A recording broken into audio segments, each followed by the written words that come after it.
Et donc à l'époque, je me souviens, il donnait des cours de Smurf. Il bougeait comme ça et tout. C'est des souvenirs d'enfance.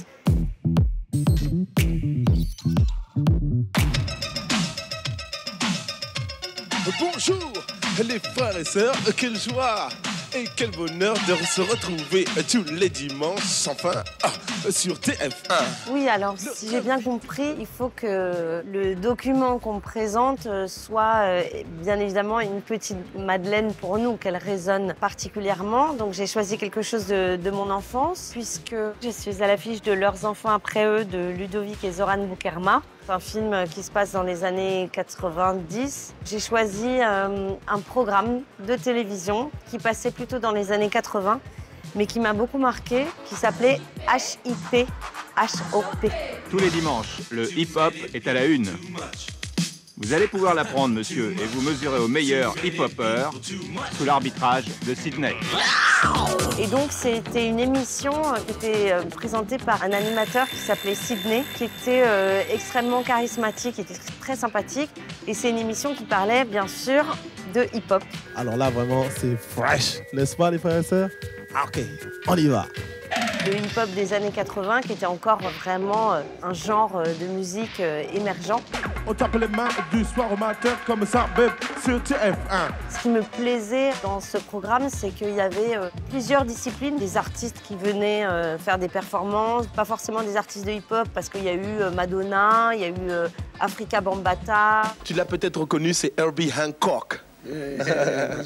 Ça va? Ça va. What do you think about now we get an emission about hip-hop in France? That's fantastic. The whole spirit of it is just wonderful, you know. J'ai revu Madonna qui chante Holiday. En fait, c'était les prémices de... Dans les années 90, il y avait Charlie et Lulu, mais avant, il y avait HIP, HOP. Et moi, dans les années 80, mon artiste favorite, c'était Madonna. Donc, quand elle est venue chanter Holiday, c'était quand même un événement, je dois vous l'avouer. Madonna est là aussi ce soir. Faut l'applaudir très, très, très fort. Madonna, tu es ici en vacances? You in holiday in France? No. And you sing for holiday? I'll sing holiday, but I'm not here on a holiday. Il y avait plein de gens différents. Et puis, il y avait des cours de breakdance. À l'époque, ça y allait, le breakdance. Je me souviens, il donnait des cours de Smurf. Il bougeait comme ça et tout. C'est des souvenirs d'enfance. Appuie sur ton pied droit en montant sur la pointe du pied. Tu penches ton corps un petit peu sur la droite en laissant glisser ton pied gauche en arrière. Le bras allongé dans le prolongement du corps. Comme ça. OK. Il y avait des concours de danse. Ce qui me plaisait beaucoup dans ce programme, c'est que c'était multigénérationnel.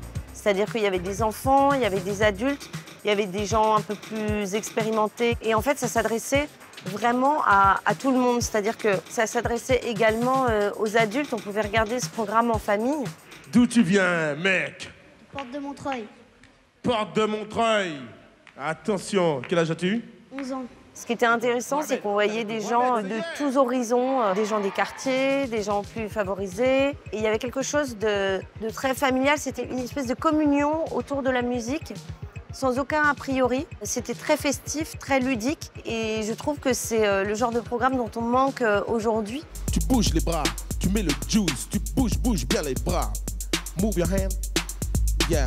Tu vois les bras, comme ça. Toujours un peu de jeu avec les mains. On a besoin de ça sur TF1. Well. Surtout qu'ensuite, on a un peu eu tendance dans les années 90 à diaboliser le rap, qui maintenant est devenu le genre mainstream qu'on connaît. Mais à l'époque, c'était une émission plutôt niche, mais qui était faite avec très peu de moyens et qui était très joyeuse en fait. Ça apportait de la joie. DJ, play my beat, play my beat, play my funky beat.